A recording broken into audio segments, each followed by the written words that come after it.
You are now listening to the Insight Fantasy Sports Podcast.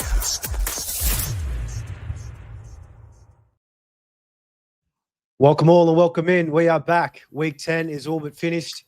Just one little game to go tomorrow. Hopefully it is a cracker with the Eagles taking on the Packers in Green Bay. Review and recovery show through our SuperCoach lens. Secko, as per usual. It's been a hell of a week, and I know yourself, mate, you've absolutely dominated. I hope your shoulders are all right from carrying our starts of the week from last Thursday. But how are you feeling after week 10's all but done? Yeah, mate, as you said, it's been a pretty good week for me. SuperCoach, not so much because I still haven't got JT, but we'll talk about that later. But fantasy-wise, well, and yeah, starts of the week, it's good to hit a few out of the park. So happy to talk about that at some point.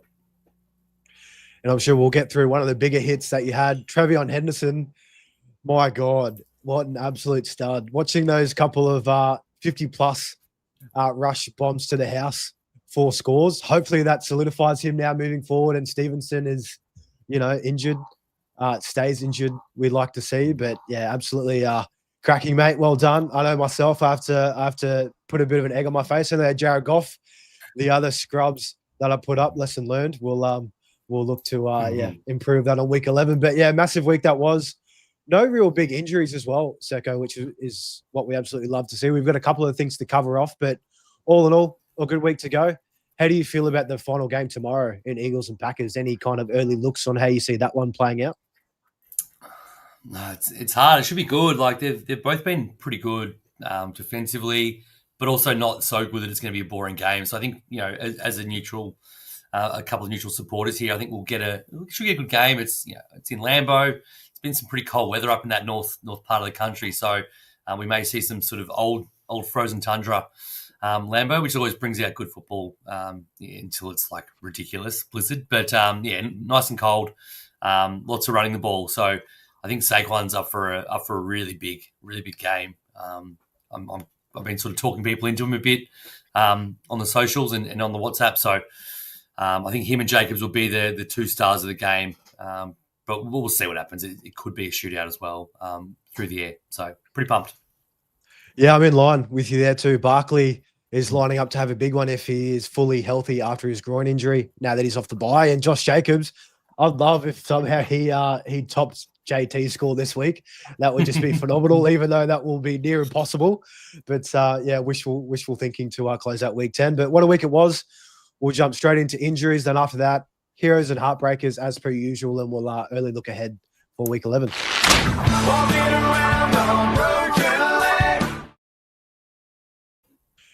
Touch wood, no season-ending injuries to date in week 10. We just had a couple of small ones.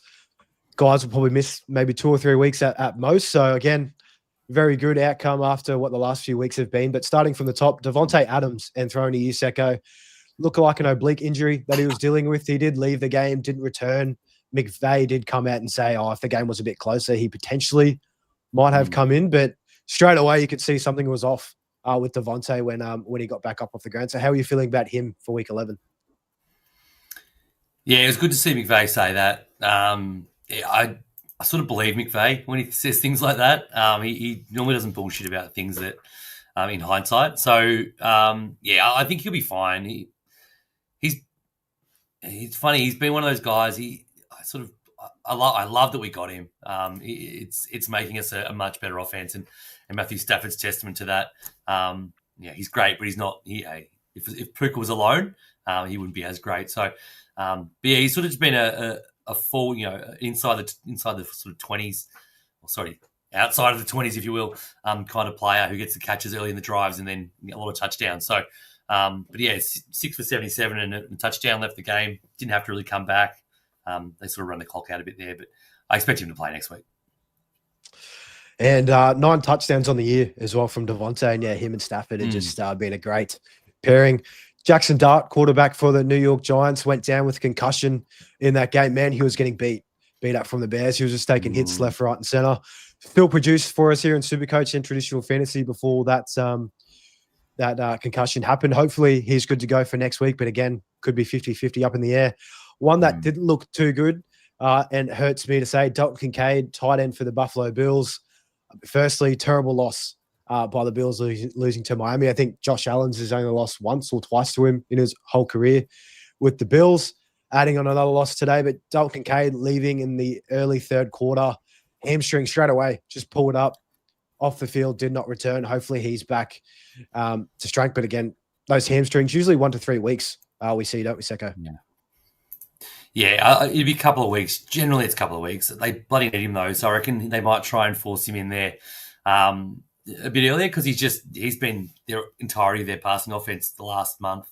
Never has he been more needed. So maybe a 1 week miss and rush him back in just to limit his work a little bit on the field, but get him in sooner because he's needed. And another tight end, Oronde Gadsden for the Chargers, copped a big hit to the knee in the first half of that game. Did not return, which you do not like to see. Again, we will find out later on the week. Hopefully, an MRI tomorrow. We'll have an update for tomorrow's waiver show. But again, absolutely hate to see it. He's been a SuperCoach favorite. He's been putting up points for fun. And another guy that's came back into playing this week off the bye, Garrett Wilson, wide receiver for the Jets. Didn't have any, I believe he had 2 targets in this game, just a couple of bombs from Justin Fields, if you want to call them targets, but dealing with a knee injury and did not return in that one. And just considering how the Jets kind of are at the moment, coming off that fire sale, what they had, moving off 2 of their top defensive players. How do you feel about Wilson rest of season, Secko? I know for me, I've got him in a couple of spots and I'm not feeling too good. Sorry. Not good. Not good at all. I have a bit of a feeling that he might not play again. Not necessarily all through fitness, but it's the same knee as well. So that's always a worry. Comes back. He played 2 quarters, but they were on the field so little because they were so inefficient, especially early. I think he only had 15 or 18 snaps or something like that before he went off. So 3 targets in that. It's pretty standard, really. Pretty standard sort of snap rate, target rate. So, but he couldn't catch any because Fields is just a horrendous quarterback. I honestly think that the season's gone. They're all going to go. Hall's going to go. Wilson's going to beg to go. Fields won't be the next year. They're going to, they've loaded up on picks. They're going to go just completely bare bones, which is good. They probably need to do that. And then hopefully draft a Sam Darnold type, which they did the first time and didn't quite capitalize.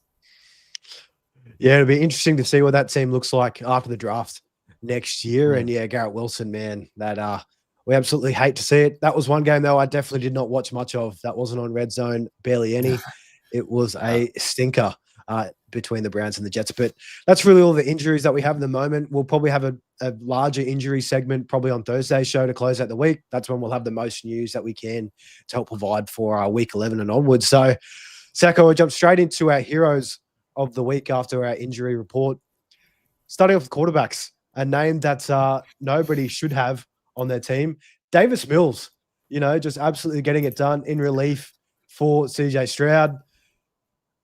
Did they get the win in this game, Secko? A game that I did not watch much of. They did. They were. It was 29-10 start of the fourth quarter, and I think it was 170 something yards of offense to 2 yards to Jacksonville in the last quarter. He's. It was all junk time. So that's, he'll never ever do that again, which is good to know. Davis Mills had a 19% win-loss ratio in his career as a starter. 4 people inside the top 10% have Davis Mills on their roster.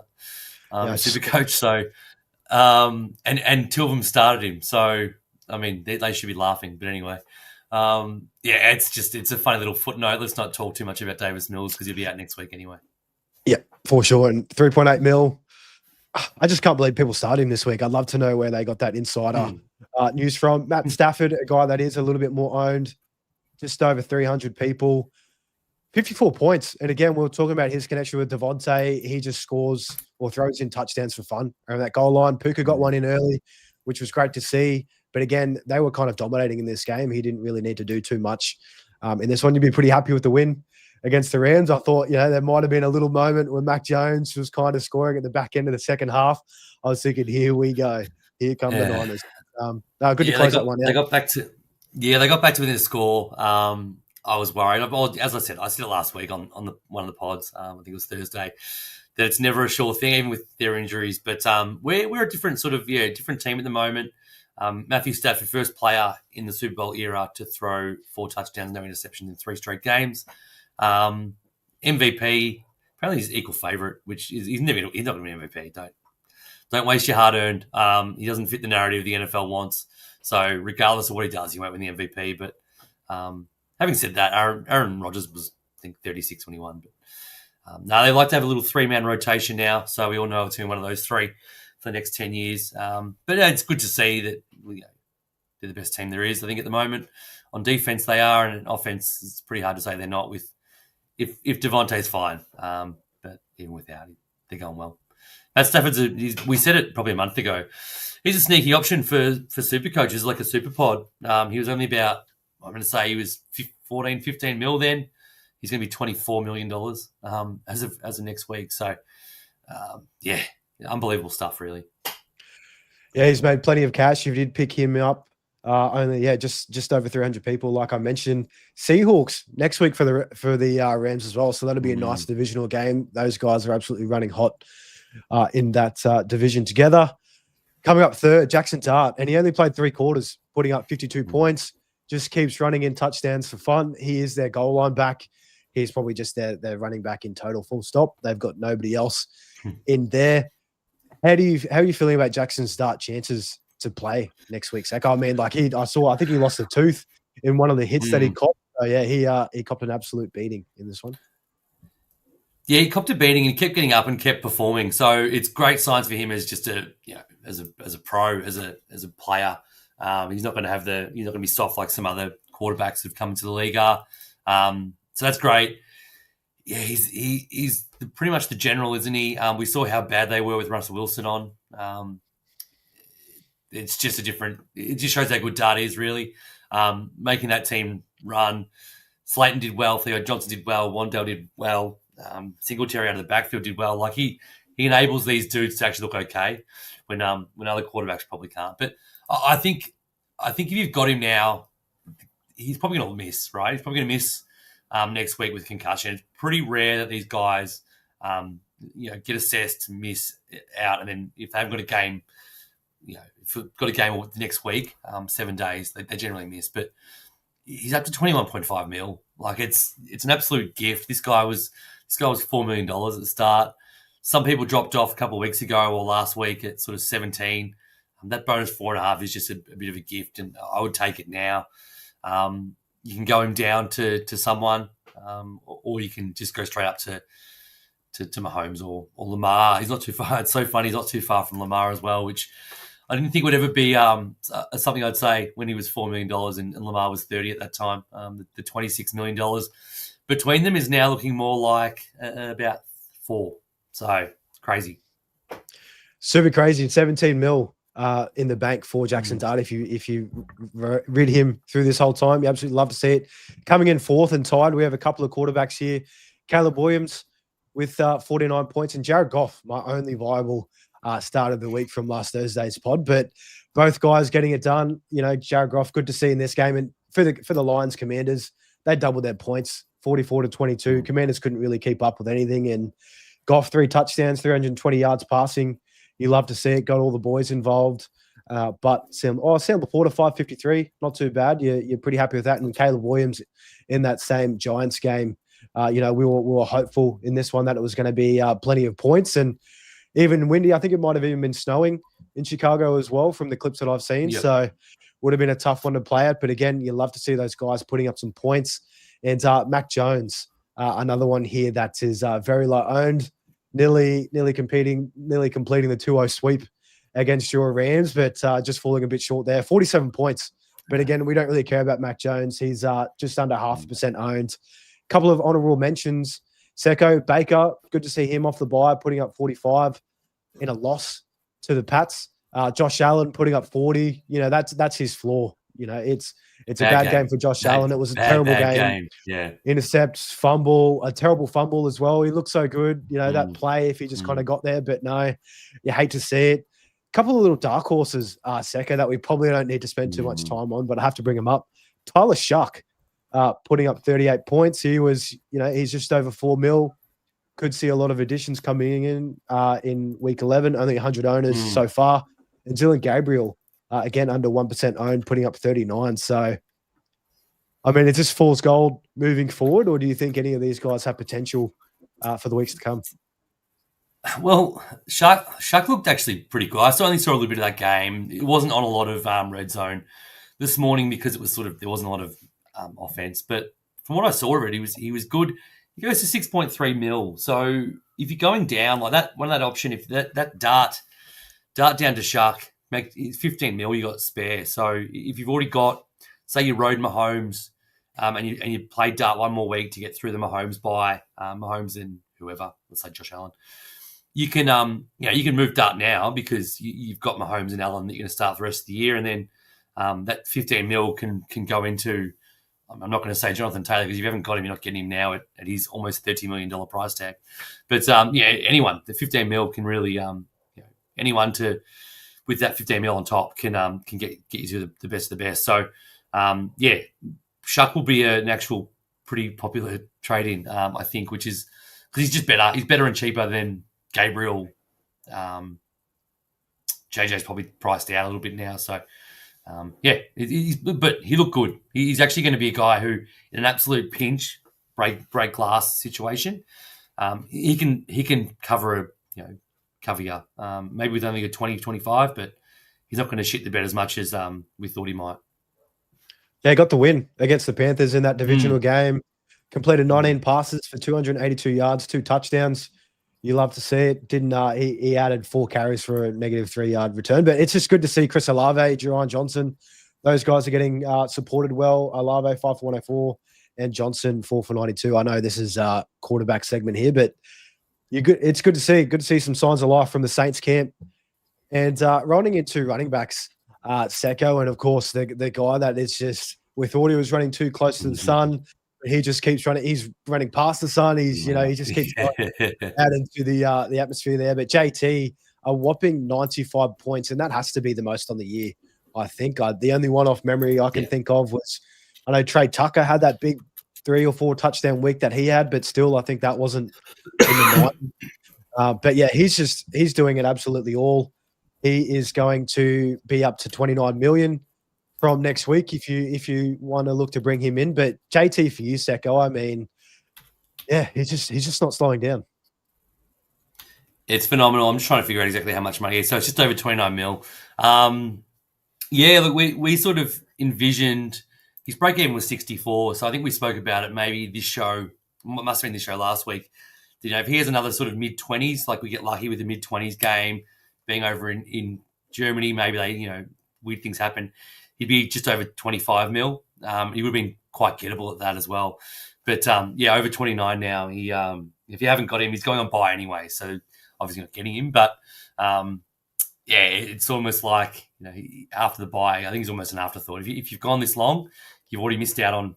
Oh man, God, it must be 500 points over replacement. I hate to look what I would be if I had him from when I wanted to get him about 6 weeks ago. But I think it's just like hope that he sort of regresses back to whoever your fourth guy is, because it's crazy times. 32 carries, 244 yards, 3 touchdowns on the ground, and that included the game winner in overtime. And he also added 3 for 42 through the air, which is just phenomenal. He's an MVP, one of the top 3 MVP favorites, I believe, off the top of my head. Yeah. He's in position to crack that 2,000-yard rushing total as well. I think he's on 1,150 off memory. So you love to see it. Good to see him back in the winner's podium after a couple of down years dealing with injury and terrible quarterback play in Indianapolis. A couple of guys here that scored pretty close together and had honestly similar builds. Devon Achane, 74 points, and Jahmyr Gibbs putting up 73 points. So again, just 2 studs.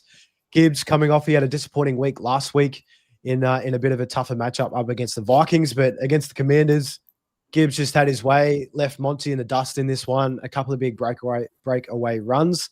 And the same for Achane, a couple of breakaway runs for him. Sealed the deal against the Bills in that one as well. So how are you feeling about these two, Secko? They're both past the bye. If you were leaning to bringing one in, maybe in place of JT if you kind of opted to trade out? Would you be leaning one towards the other, or are they both good options at this point? Both good options. We've been saying Achan for a while as a bit of a pod. There's sort of been a pretty somewhat clear top five for probably 4 weeks, maybe even more. JT, CMC, Bijan, Gibbs, and Jacobs, and they've all had sort of down games here and there, but they've also had those monsters like McCaffrey's had 60s, Bijan's had in the 60s, and Gibbs has had 2 in the 70s now, 2 of the last 3, and then obviously JT's different. And Jacobs is going okay. But it's the sort of next lot. There's about 4 have been spoken about in the last fortnight. One of them is the Achan. I think he's on top of the list, to be honest. The list is sort of Saquon, James Cook, Derrick Henry, maybe Kyron Williams. But Achan, I think, is the top. He's clear number 6 or 5 or 4. He's in the top 6 for me because he's their entire offense. And they're playing better. It's great. They've got 2 more at home. They've got soft. They've got the Commanders, then a bye. The only problem with Achan is he's got a bye. And then they've got the Saints. So if you've got him, great. Don't get rid of him. Hold him over his bye. Find a way. But he could really be an option going into that Saints game at home. And they also have a pretty good run at the end of the year as well. So Achan, I'd pick Gibbs because he hasn't got the bye. But of the 2 after week 12, I think Achan's a great bet to be a top 4 guy. He's a little bit cheaper as well. I was a bit worried with Achan or really anybody in this Dolphins offense. Bit of a house of cards, seemed like Mike McDaniels was all but out the door. But there's, reports he's going to last at least the season, which is surprising. They just keep pulling out these wins. They've got no defensive, key players, and still they're getting the job done against Buffalo here, which was, just surprising. But one to watch. And I think on Wednesday's show too, we might do a bit of a deep dive on the top guys that you could potentially be looking to trade in, go through their rest of season schedules, kind of have a look at that and how we might position those guys to close out the year. Coming in at number 4, it's only taken 10 weeks, but here we are. Yeah, and Secko, you timed it to perfection. Trevion Henderson putting up a whopping 54 points. He's going to make you a whole heap of cash if you've been holding on to him. I know I've had him on my bench since the start, just sitting there, just being a bit of a paperweight. But he's going to be up to 8 mil this week, and his stat line for the week, 14 carries for 147 yards. I believe 2 of those runs were over 50 yards a clip. 2 touchdowns there. Surprisingly, he didn't really give you anything through the air, just 1 catch for 3 yards. But, I mean, Trevion Henderson, Secko, how good does that feel to see that come to fruition? Yeah, holding him's been a thing. I've traded him away in a couple of fantasy leagues as well, just because I just want to get something for him. I wanted to hold, but I've packaged him up and actually to Patriots fans actually every time because they had the most hope of all. But but I kept him in the SuperCoach team. He was my start of the week. He got the opportunity. He's now pretty much, even if Stevenson's back, it's got to be a 50-50 at best. He will get more passing work when Stevenson's back as well. He didn't really have to because he was the lead back. He was 80% of the rushes in the end for the game. So he just played traditional running back and did it really well. He just showed, even Vrabel, the most Bill Belichick-y of all coaches, had to have seen this guy and go, all right, I was wrong. Let's play him. We've been saying it for a month. Like, you and me have been probably 2 of the loudest in the space on why aren't they giving this guy a run? And he finally got it and did what I expected him to do when he got the opportunity. And I expected to stick around for a while. Fingers crossed. Yeah, he's an absolutely star. That was great to see that this morning. Kyron, we touched on, just keeps scoring touchdowns. He's a nice little option there. Cheaper option if you need to defer from Achan and Gibbs. Be about 4 million cheaper. That closes out the top 5, but a little honourable mention here. Kamani Vidal, I know he was on a lot of teams and he's let people down the last couple of weeks, kind of has a, green light, red light kind of system. And in a game where I really thought Steelers, they were just going to completely shut him down to nothing, he looked really good. Put up 34 points for us here the past couple of weeks before that. Where was he at? Yeah, he's put up 6 last week, then 38, and then 11. So again, that red light, green light. But how do you feel about him? Secko, I know there's talks Hampton. He is all but, reported to start practicing when they do come back from that bye. So he's shaping up. And, with them not trading for anyone, I think that probably tells that, he's not probably as worse for wear as what we were probably led to believe. But yeah, Kamani Vidal, nice little option if you still held onto him on your bench. Yeah. He's still only by 26% of the top 5% as well. So plenty have him, obviously most on the bench. But yeah, he was good. He was, I think he's mine or yours. One of our starts of the week last week in a smash matchup, and he went terribly. And now he does it in a hard one. So yeah, you're right. You've hit the nail. He's green light, red light. Hard to trust, but one of those good running back six, the second bench running back, just in case. No point trading him, I don't think. You can. He's going to give up some money, which is good. I think his break even was still pretty low so he's going to go up probably up to over 10 mil, which is great. You can probably move him on. To your point, Hampton is already training. He's already moving. They initially had said, they'll open the window after the bye, which is week 12, so not next week after. But then they'll still do that. And that was sort of like an unsure whether he'd come back in week 13 or not. Now it's looking like he will. He's moving really well by all reports. So you've only got 2 more weeks or 1 more week of Vidal because they're going to buy after that. So maybe you could squeeze 1 more week out of him and trade him after that. But yeah, he's been good when he's been sort of, he's been good when he's been good. He's been pretty crap when he hasn't. So hard to get a read on, but you definitely move him on after next week's performance. Wide receivers, topping the list, the guy that was the top of the list again last week, Drake London, 42 points, keeps getting touchdowns. There's nobody else in that offense.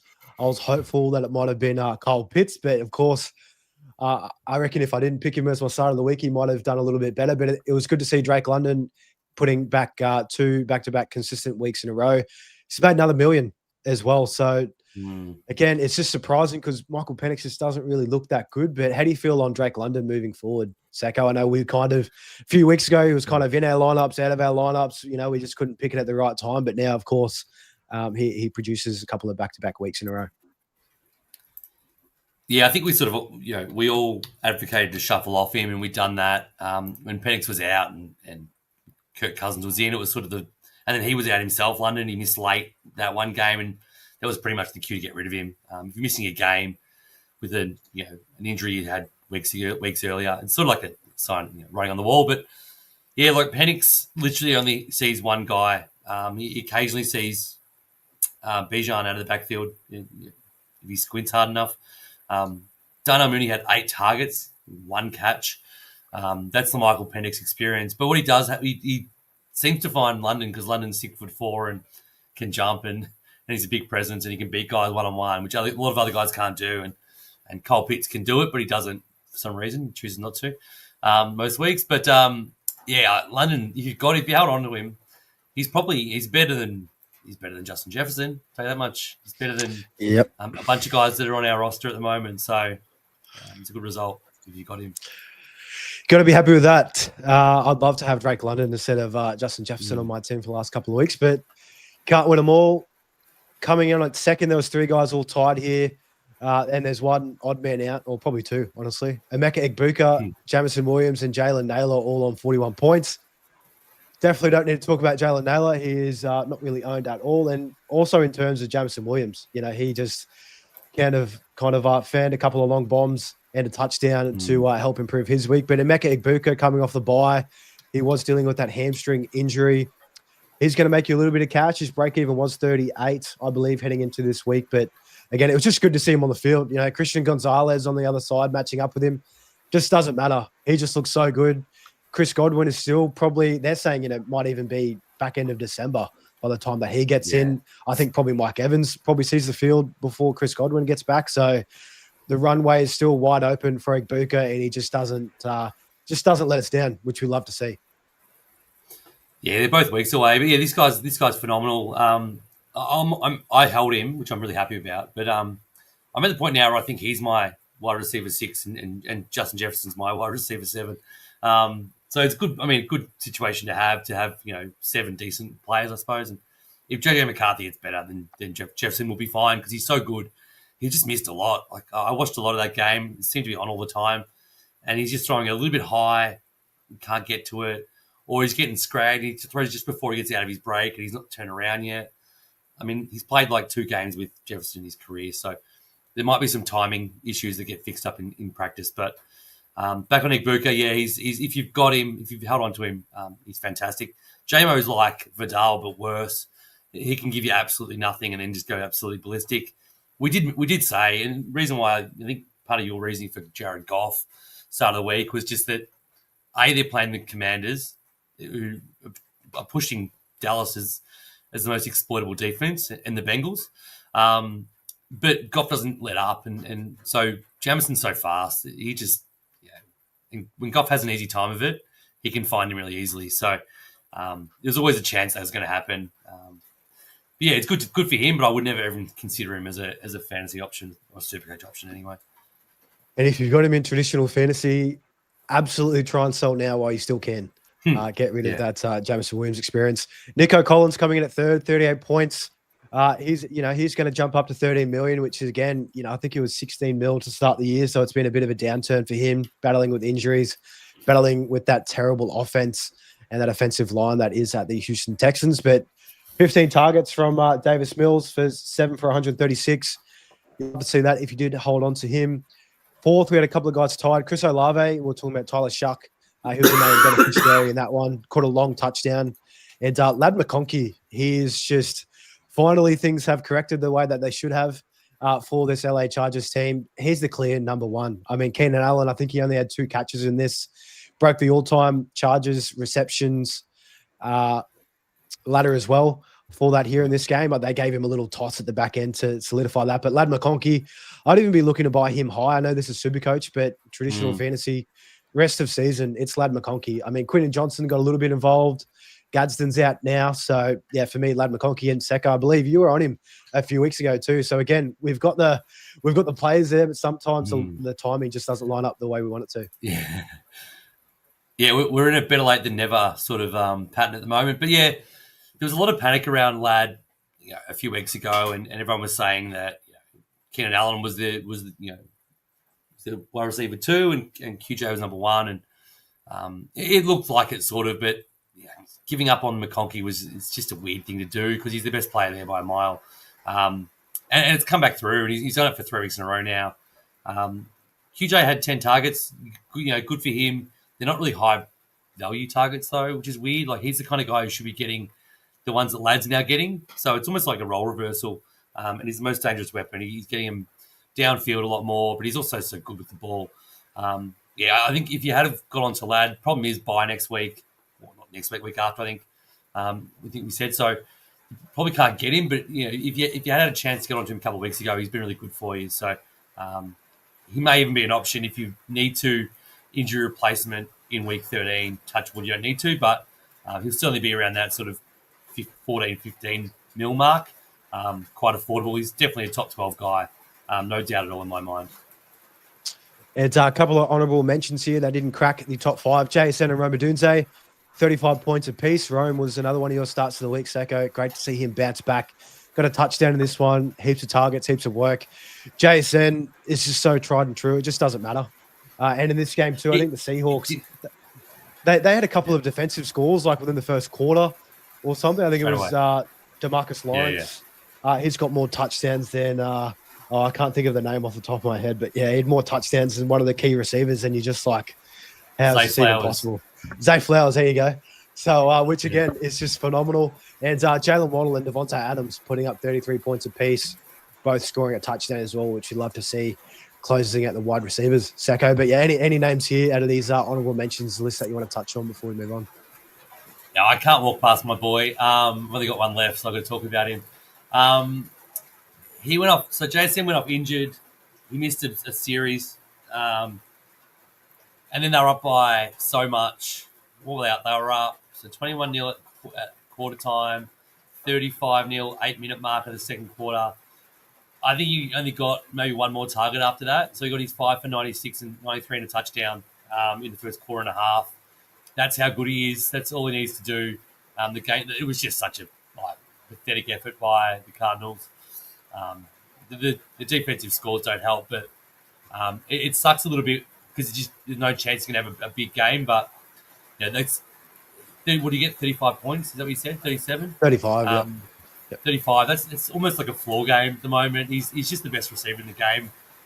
So yeah, it's great. And then Rome, I did touchdown guarantee him on Thursday, as well as Travion.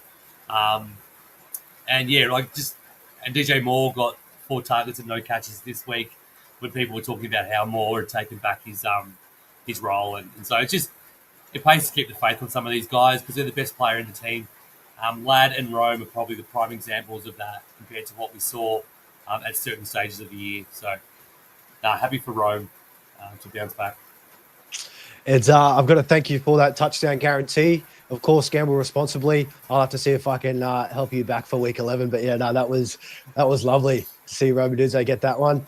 Tight ends. Secko, good to see a couple of the key names at the top of this list. McBride, 46 points.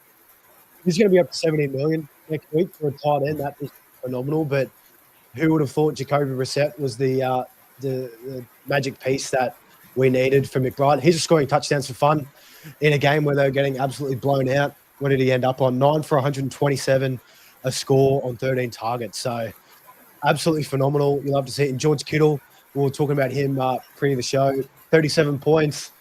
He's going to come down, I think, a little bit in price, 13.9 million. I was hoping that he wasn't going to get a touchdown late in the game, which he did, because I was like, right, I'll bring him in next week. He'll be nice and cheap for me. But again, we just love to see these guys performing the way they should in NFL. Yeah, it's become pretty clear that there's, like we all sort of had at the start of the year, there's 3 tight ends that you want. It's a pretty clear top 3. So it's good to get Kittle back. I mean, I think when Purdy's back, which should be next week at this stage, I think he's been close a few weeks in a row now. Even if not, though, Jones has been pretty good getting the ball. But Kittle's he gets open a lot. This is his first game of sort of back to full fitness. You could tell he was moving better. That touchdown, as you said, was amazing. So I think it's McBride's probably 1, Bowers 2, and Kittle 3. It just seems like that's the case. I went Bowers because he was going to make more money, and it ended up being the same because McBride scored so many more points. I thought there was a chance I might be able to even use a luxury trade on Bowers to McBride because I like him more, but I was playing the money game, didn't work out. But yeah, do whatever you can to get one of those or 2 of those 3. Now that Gadsden's probably gone, you should be able to make it happen with the money you've made from Gadsden if you went that way. It's Juwan Johnson, another name that hasn't been on this list too regularly this year. 34 points, just over 2% owned there. So the Tyler Shuck experience coming up for him. Dalton Schultz, old man Schultz getting it done with Davis Mill, putting up 29 points. And Tyler Warren, a guy that is definitely heavily owned. Getting back, he produced 27 points for a tight end. You take that. He didn't hit his break even, so he will lose a little bit of cash still. He'll probably lose about 500K just coming under that 11 mil mark, but still good to see Secko because he's coming up to buy in week 11. So I think for a lot of people, he'll be out the door when everything is said and done before week 11. Yeah, so I mean, it's 3 mil from him to Kittle. It's going to be just under 4 to Bowers, and unfortunately, sort of 6.5 to McBride now. But not if you rest your team's pretty good. If you carried some guys through buys, you can do Warren and Gadsden. It's 22 mil extra, so you can easily go McBride if you want, and just a whoever Musgrave, for example, on your bench. So that's there's options there at least because we've made lots of money out of these rookie guys, which is awesome. Kickers. We won't spend too much time on kickers to go along with defenses up next. Cam Little putting up 36 points, back-to-back weeks of 30-plus points. And, I'm trying to work out what's kind of happened since. Mav traded him out 2 weeks ago. So, ever since he's traded him out, he's starting to produce, which we love to see. Jason Myers for the Seahawks putting up 30 points. Just absolutely phenomenal. That Seahawks offense, they're just rolling. And Rashid Shaheed, big keen to talk about him. He got a couple of carries in this game. Of course, the running back situation didn't need to get any murkier than what it did. But Shaheed is in there doing it all, returning kicks as well, looking very good. And Tyler Loop and Cameron Dicker putting up 28 points. I know a lot of people have Loop still. You'd be pretty happy with him. there. And quickly running on through to defenses, Seahawks in turn, they cleaned up this week up against the Cardinals, 42 points, leading the defenses with a couple of more to go tomorrow. The Chargers putting up 30 points, Texans 28, and the Dolphins and the Jets, absolute smokies. If you played them this week, hats off to you. They both put up 26 points when they definitely should not have heading into the week. So that's really all on kickers, defenses, and the other positions for our heroes this week. Couple of studs, Secko, which we love to see. I just still can't get over JT. Yeah, wow, 95 points. That is crazy. It's one of those things. Like it was the one. I think it's 1:30 our time, my time, 12:30 your time game. Definitely not awake for it. I woke up and as I do Monday mornings, whatever time I wake up, I get my phone straight away and look at the box score if there was a Europe game, because it's always finished. And I sort of had to triple take really, because I saw it through my sleeper app where I have him in one of the leagues, and he got 49.6 points, actually against you, Mull. I'm not sure if you saw that one. But in the league we're playing, in one of the Insight leagues. But yeah, I thought I was seeing 4.96. I'm like, oh, did he throw a pass? So yeah, I went back and threw in 244 yards, 3 touchdowns. He's an absolute freak. I'm happy to not have him in SuperCoach at this point. I'm not going to win that anyway. I'm much more happy just to have him in some capacity, and be happy for everyone else. It must be like 80% of the people have him by now in SuperCoach, and I'm happy for all of you. Hopefully you VC'd him or seed him, because that's why I'm 150 behind everyone else's projections. Yeah, I was super silly, and I did not VC JT. I thought I'd try and get a little bit too cute and slap the VC on Brock Bowers. What a dumb mistake that was. But yeah, JT in that matchup, Secko, I was just like, why am I so low projected? And there's only been one game played, and I looked, of course, JT with his 3 touchdowns to put me to the sword in that one, which is phenomenal. Moving on to our heartbreakers for the week 10, the guys that have let us down in a big spot. Starting off with quarterback, Bo Nix. This is Bo Nix. This is who he is, coming down to earth. And against the Raiders too, in a smash matchup in the Thursday night football game. Just didn't look good. Troy Franklin being the lead target receiver too in that one. I mean, I had Cortland Sutton, of course. That's just, that offense, it's a few question marks, but 16 points for him. Secko, he'll come down to about 24 million there. Are you worried about Bo Nix moving forward? Yeah, I am, because he's gone to this point now. I don't know what he's been working on or what they've been doing in practice, but he gets to a point now where he just leaves the pocket straight away. He doesn't even try and take a few drop backs, a few drop steps, and settle. He just literally goes like 2 steps back and just like pivots out of the pocket, because he's obviously thinking that on the run is a better way to do it, and he's just like airmailing dudes, and he's just not very good at the moment. So I was always sort of a bit Nick's overrated camp. I remember start of the year he was being spoken about like sort of the next quarterback to be taken after the sort of top 6, which I was a bit, I didn't quite understand it. Second year regression is also a massive thing. He just looks a bit lost, and his receivers aren't great. It's all a bit, and Sean Payton probably gets too much credit. He had Drew Brees for almost his entire successful career, who was a Hall of Famer and a really good quarterback. So I just think it's just, he's probably an avoid for SuperCoach if you've got him still. I mean, he definitely is. I think if you've got him in normal formats, in fantasy formats, just find a way to pivot off him. Don't start him. If you've got him and you can't trade him, don't drop him either. Because easy matchups will be good, but it's just anything neutral or a tough matchup, he just seems a bit lost. Yeah, and even in the good matchups too, they're winning those games very narrowly as well. I think they were running through, all the last 5 wins against those poor opponents. They're all within 1 score. So again, it's a bit fraudulent there. But another guy that's fraudulent doesn't even do it justice. But Justin Fields putting up 15 points. You've got his Secko. He completed 6 passes. They didn't win that game. Yeah. Did they? Oh, they did. They won that game as well. But they won the game. It wasn't like they won in a blowout and they just ran the ball out. Like it was within 1 score the entire time until late in the last quarter. And he threw like 13 passes. He completed 6 passes for the day in a close game. Mental. 15 quarterback rating in terms of passing. And on the other, for reference, Dylan Gabriel had 51. So that's, nearly 3x better than that. That is just, Fields. Get Tyrod in there, man. Yeah. Like, seriously, at least he does something. Yeah, anyway. He has to be going. I think this guy's there, done. You'd think. Yeah, he's done. I'd be surprised if he probably gets another starting crack. Probably back up. Impossible. For the next. Impossible. Yeah. Maybe a bit of a Trey Lance situation, just gets picked up and kind of, tries to learn that way. But yeah, you hate to see it. He was very good for fantasy for us with all that rushing production. But I mean, he isn't even doing that. What do you have in this game? 7 for 28 on the ground. So yeah, it's poor. I mean, to be fair, it's the Browns. So, they're gonna stop him in a lot of ways and make it hard for him to throw the ball, obviously. But he's been showing it a lot of the time. 54 yards passing.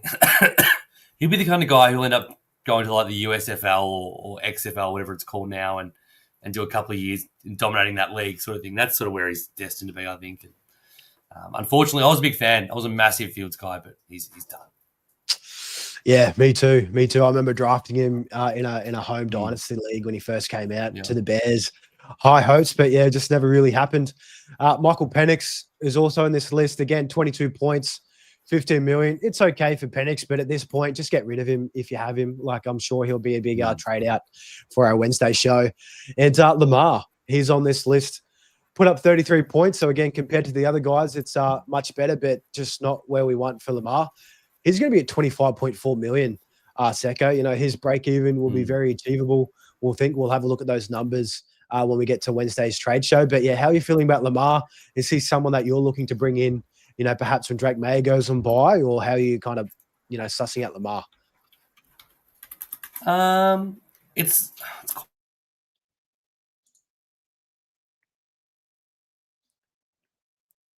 quite tough. Like, probably at week 11 at the absolute latest. Now I'm not so sure. Like, now I'm not even sure I want to get him, or how long I want to wait to get him.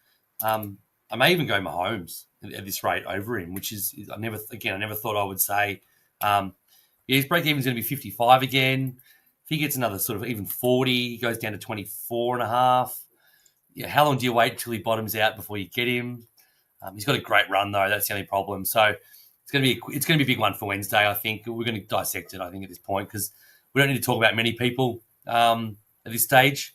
Again, it's probably a 4-horse race in the quarterback stakes, and the same with some positions. So we'll dissect it, but we'll get to a consensus there. But Lamar's going to drop cash, and he's going to probably drop more.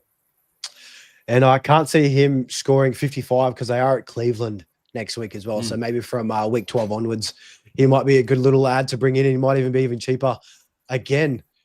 Running backs, Secko, there was a couple of heartbreakers in Bijan Robertson. We've had a couple of people in the WhatsApp in the comments here, talking about trading Bijan.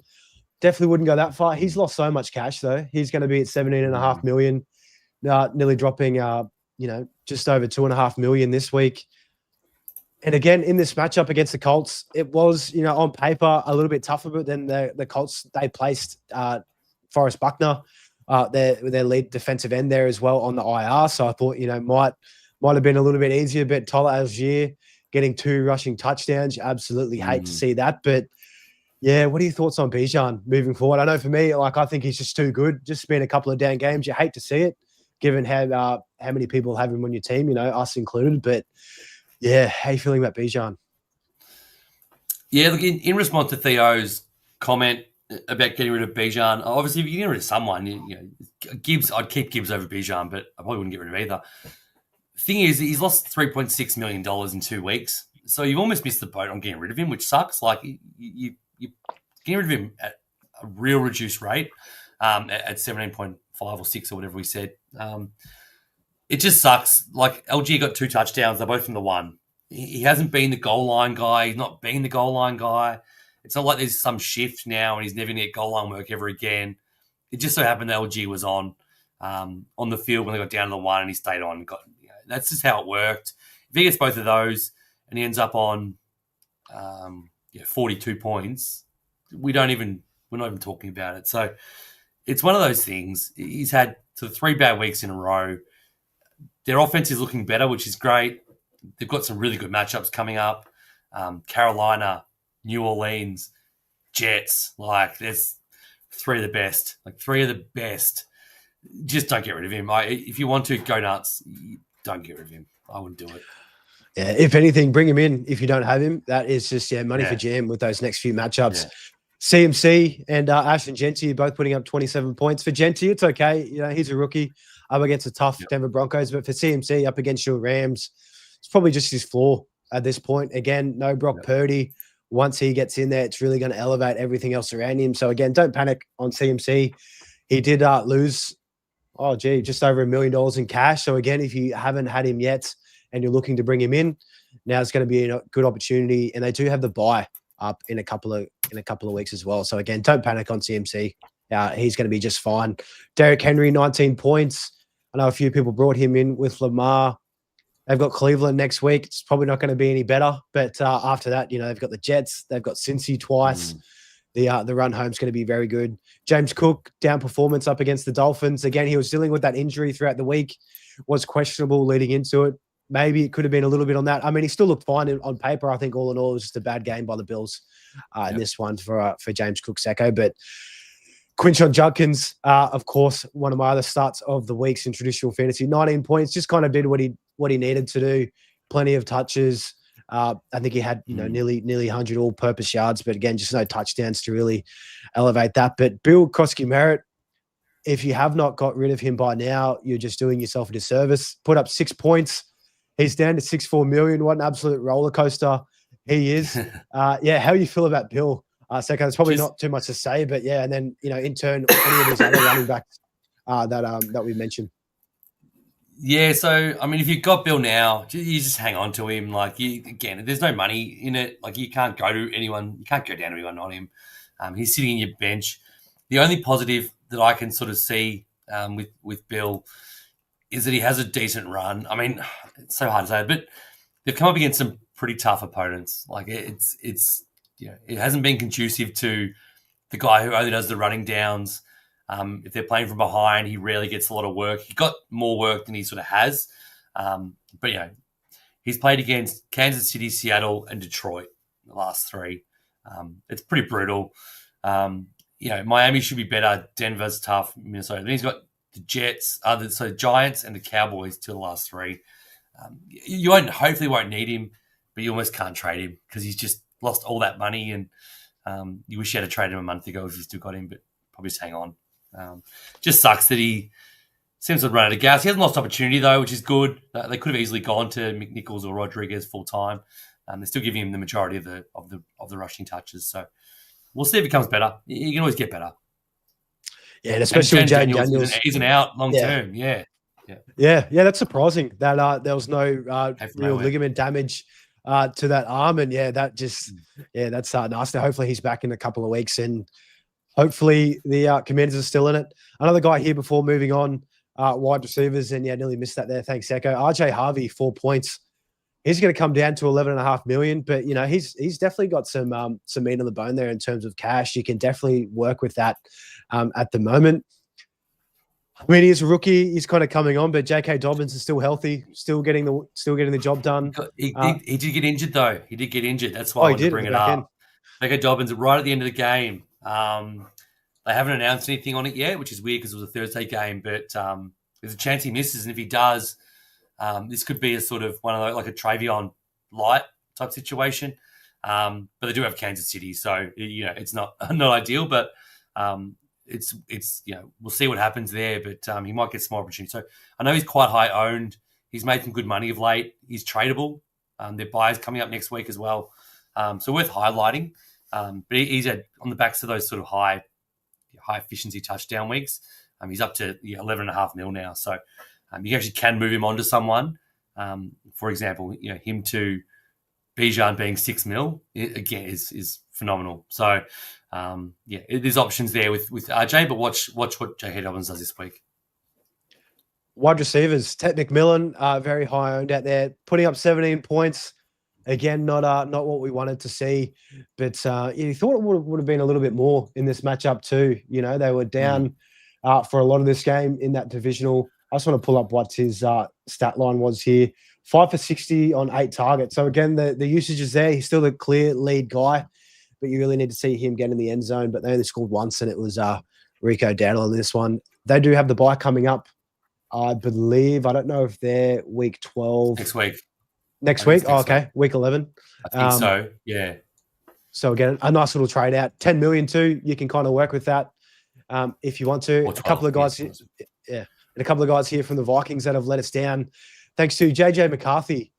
Yeah, he is just he's a man mirage. You know, he's back to the wet sock. It's been raining a whole heap, so maybe that's just what it was. When it rains, don't start JJ McCarthy. But Justin Jefferson, so disappointing. 11 points, and Addison 10 points in this one. JJ's going to come down at 13.6 million, which again, you know, it is very cheap. It's enticing, but JJ McCarthy just isn't getting it done for him whatsoever. I know for me, probably not this week, but next week I'll probably try and look to move him for Rashee Rice, try and get him in there if I can get a bit of cash in the bank. But yeah, how do you feel about these Vikings receivers, Secko? I mean, JJ McCarthy, he looked good last week.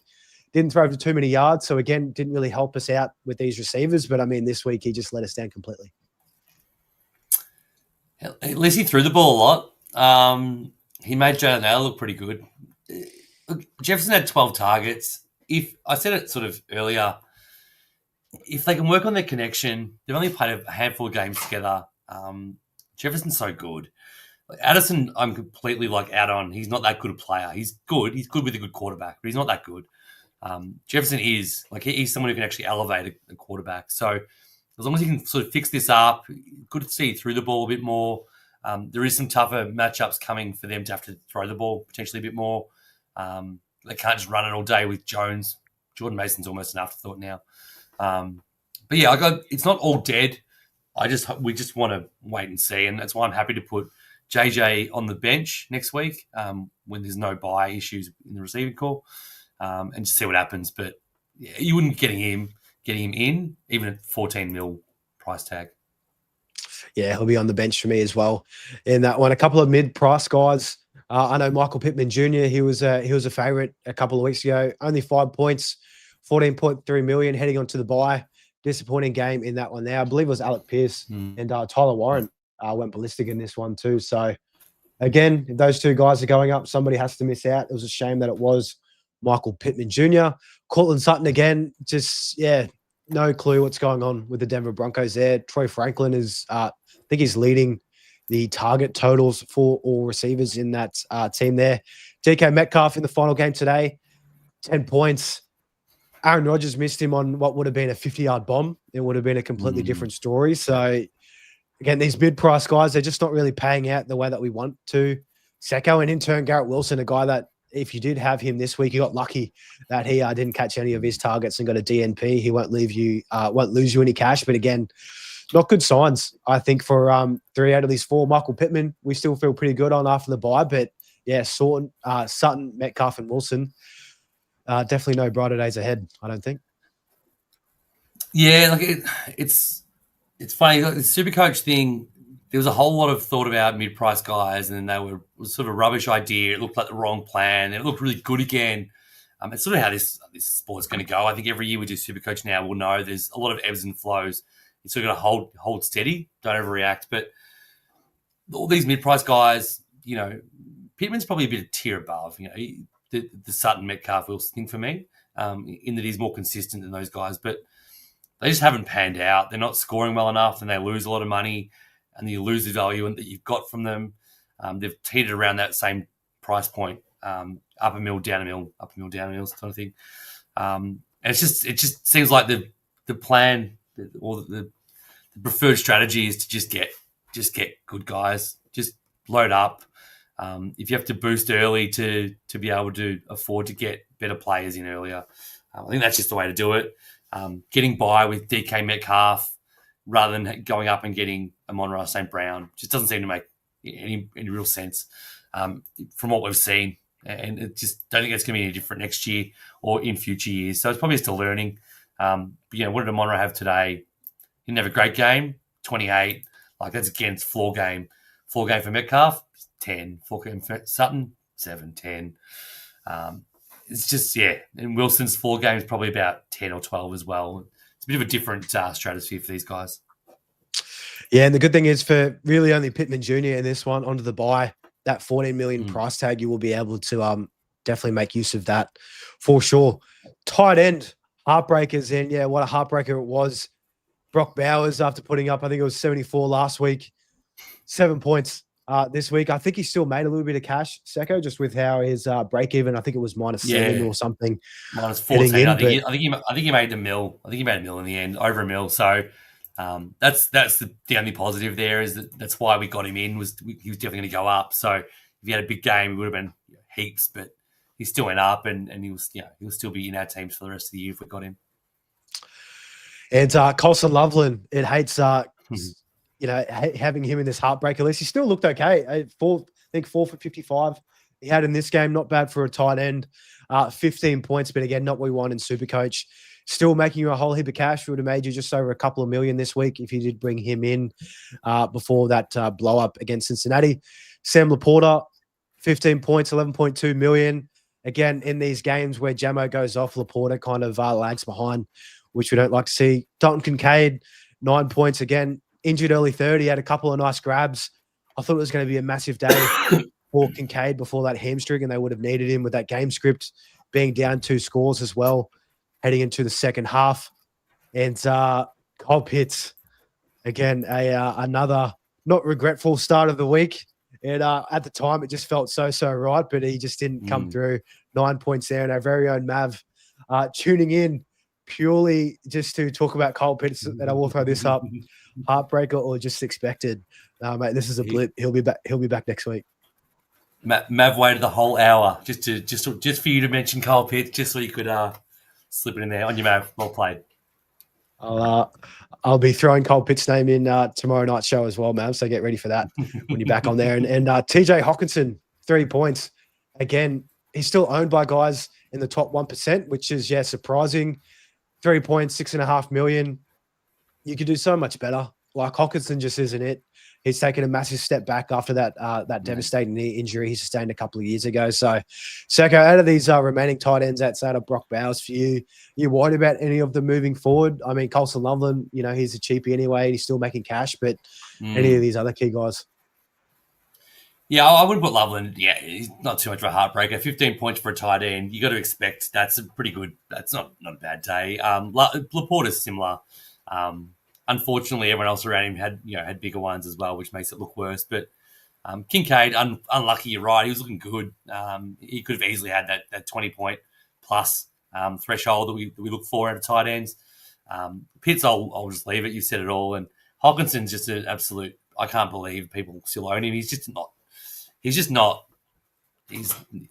I'd rather have 25 guys in SuperCoach or my fantasy league. Like, he's so far down my list of tight ends because McCarthy doesn't throw much, and even when he does, they're not very good. He's not very good. He's slow. It's just like it's all bad. He's so far past being relevant. So anyway, we probably won't talk about him ever again. I think he's on the do not talk about ever again list. It's still funny that people own him, but it's fine. It happens. And I think from memory, he was one of Mav's first trade outs too, Hawkinson, straight off the week. And people should have jumped on that wagon then because it has not been good. And Secko, before we move on, you did say you'd rather 25 of the tight ends over Hawkinson. Cole Pitts, is he in that list of guys above? Mate, easy. I don't think about it. I just needed to get that in there. I can give you some gross names who I'd rather have if you really want me to go that disgusting. I'd rather have Jatavian Sanders than bloody TJ Hawkinson. There you go. There's one. That's gross. And yeah, me too. Me too, for sure. Kickers, that let us down. And again, kickers, defenses, they're kind of the same old. Borogalis, 8 points. Again, not too bad. He's a fan favorite for the Patriots there. He's on bye in a few weeks' time. Pinheiro for the 49ers, only putting up 4 points. Those are the guys, if you did start them, they really let you down this week. I think Borogalis, a lot of people probably would have, but, it's a kicker. You're not really relying on those guys for points anyway. Same thing with defenses. Patriots and the Lions, they let you down this week, putting up 4 points apiece. The 49ers just keep hemorrhaging cash. They put up -6 in this game, against your Rams, just could not do anything. Unfortunately for the 49ers, they've just been so decimated by injuries on that defensive line. Probably the top 5 defensive players all gone for the year as well, which is just devastating. Great for you. It's fantastic. It's fantastic. We all love it. We love that. And a couple of other defenses before moving on. Vikings put up 2 points. They are heavily owned. Hopefully, didn't start them in this matchup. And then Bills and the Cardinals putting up 6 points. Absolutely gross to see. That's really it for our Heroes and Heartbreakers for Week 10. Before we close this out, Secko, we do have the last game on tomorrow with Philly and Green Bay. We touched on it at the start of the show, but we're liking the running backs in this one. It's going to be a cold game in Lambeau. Is there any other people that you kind of you're leaning towards might have a good game? How are you feeling about Luke Musgrave in this game? He was a popular ad after the draft injury. Yeah, it's good. It's a good question. I don't know, because he looked good for the first 6-8 weeks of his rookie year before Kraft got his chance and took it. I mean, he's not the same type of player as he's more of a traditional tight end. Think like Kate Otten or a guy like that. Like, that's sort of what he is. So he can get open. He has good hands.